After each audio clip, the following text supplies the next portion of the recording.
Welcome back to another Dynodaze video, and as you can see, a 5-door black Colt Ralliart in the house. It's got a few mods that we'll talk about a bit later on, but today we've fitted a 3-port and we are mapping it. So it's about to have an EcuTek license flashed onto the stock ECU, and then we're going to start data logging and tuning. So let's make some noise.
Beautiful 5-door black Ralliart Colt, been mapped up by our Richard.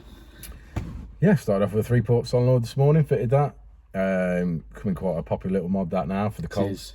It's because you've got better control over it. Yeah, better control, obviously get a better boost curve. It's got some mods on it, this car. Everything, you know, went as you would expect, yeah. I mean, I think it's got a Scorpion catback on it. It's got a panel filter. It's not even got the induction kit. It has got the forged RS valve, and it has got some silicon hoses. Obviously, that will make a difference to power. Log manifold, hasn't it? From yes, Gizfab. It's got a Gizfab log manifold on it. I don't think it's the original log manifold. I think it's the one that's slightly better than that because it's slightly more curved as it goes into the collector. Yeah, okay. A different variant. A different variant of that. But yeah, I've still got both cats in place.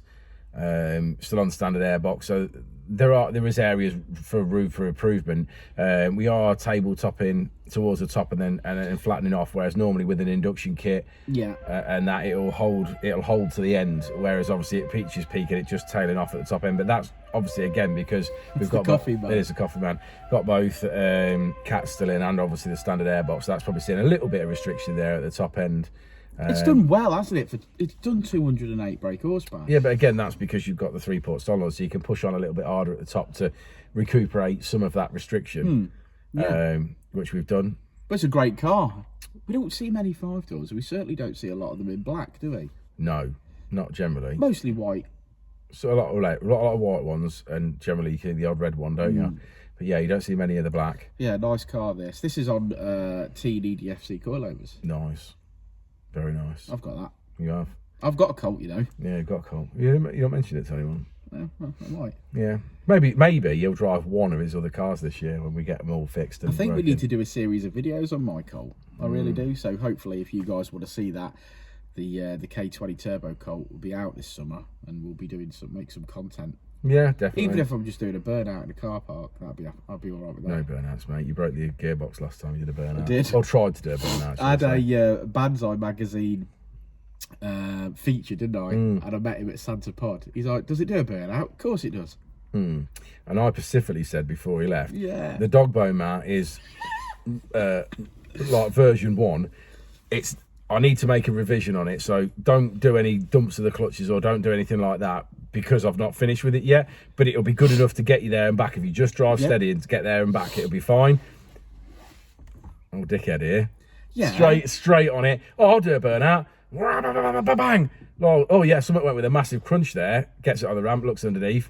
Yeah, big hole in the gearbox. Yeah, that's because it did exactly what I told him it would do if he did that. See, I thought it was just it might break the dog bone mount. What it actually did was snap half my casing off. Yeah, it did actually ripped a big hole in his gearbox, and he drove all the way home with next to no oil in it. and a new gearbox later, and it's absolutely fine. Yeah. Oh yeah, we swapped a gearbox over and then I got it back and made revision 2 to his dog bone mount. Yes, it just cost money, that's all. Yeah. It's only money. What else are you going to spend it on? Fueling my helicopter. Yeah. Eating your swimming pool. Eating my swimming pool. Can't afford to heat a swimming pool now. Gas and electric's way too expensive. No, that's right. You might as well have the helicopter. It's cheaper. It is cheap, and it warms up inside pretty quick. Yeah. Should we have a look at the graph? Yeah, let's have a look at the graph. Okay, so here's our graph.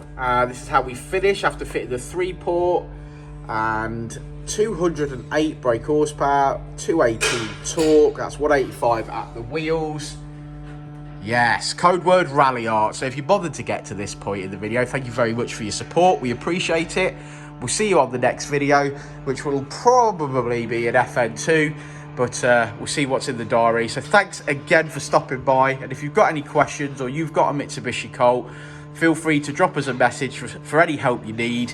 And make sure you join the CZTOC page on Facebook. That's CZTOC. Loads of cool people in there, all very helpful.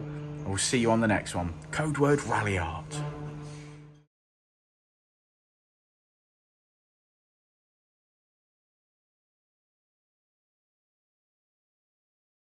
Before and I'll say it again. Life moves pretty fast.